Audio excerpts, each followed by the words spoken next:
I've always been a big fan of Warhammer 40k, and the Tyranids are one of my favorite factions. Another thing I really love is Wings of Fire. I know I said I would most likely never do Wings of Fire videos again, but I'd say this video is far more relevant to Warhammer than it is to Wings of Fire. So anyway, let's start talking about Wings of Fire. So y'all remember Firefly, right? The daughter of Glory and Deathbringer? Yeah, Firefly. Despite not having a full page of time, she's my third favorite character. Why? Because my first favorite character is Deathbringer, her father, and my second favorite character is Glory, her mother. Therefore, Firefly is obligated to be my third favorite character, if you do the math. Also, she's beautiful. Aww. So, how do these two things connect? Well, I decided to make a Tyranid Hive Fleet themed after Firefly, the princess of the Rainwings and Nightwings. So, this is my journey. And while I paint, I might as well tell you about a few of my Firefly headcanons. I headcanon that since Firefly has an assassin as her father, she would be trained in the ways of combat and stealth.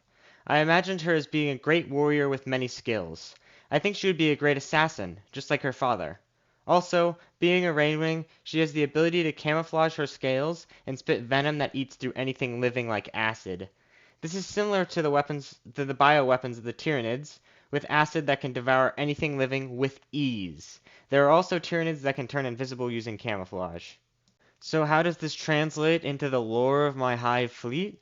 Well, my Hive Fleet is specialized as assassins and stealth killers. They target leadership figures and commanders. Their fleet consists of mostly Tyranid warriors, most of which wield dual bone swords and venom cannons. They use the venom cannon like a sniper, and the bone sword for close range kills. Their goal as a fleet is to split apart and assist other fleets with assassinating high-level commanders. There's not that many of them, but they are incredibly deadly, with most Tyranids in the fleet having genes from the Stalker strain, giving them adaptable camouflage. Let's talk about their physical appearance. Tyranids of Hive Fleet Firefly have dark gray skin with a dark purple carapace. They also have shiny golden spots on their carapace, which resemble fireflies in the night. There's actually a reason why they have those spots. There was a tendril of Hive Fleet Behemoth that attacked a planet with a freaking custodian on it. There was only one custodian, but there were hundreds of thousands of these Tyranids. The custodian fought for days on end, and eventually there were only two Tyranids left. One was a Carnifex, and the other was a Tyranid warrior. The custodian had already lost an arm in the fight from days earlier, and the Carnifex tore the custodian's other arm off using a chink in the armor. The custodian had no arms, but he headbutted the Carnifex so hard its skull caved in. The custodian bled out shortly after, given that he had no arms, leaving the single Tyranid warrior to consume his corpse. The lone Tyranid warrior developed the golden spots on his carapace, and it became much better at stealth and assassination from the memories of the custodian. The custodian was actually a victor of the blood games, meaning he was not only strong and fast, but also incredibly stealthy. The lone survivor wandered the planet, feeding on guardsmen and whatnot, most of which never even knew what hit them.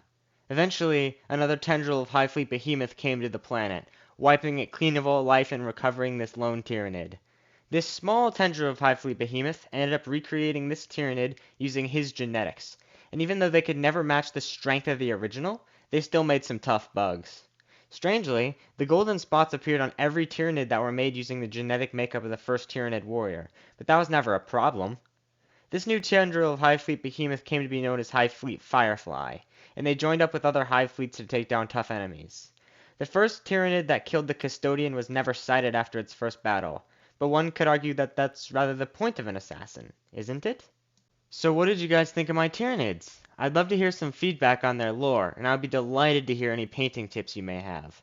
Like this video, comment down below, and be sure to subscribe. Thanks for watching!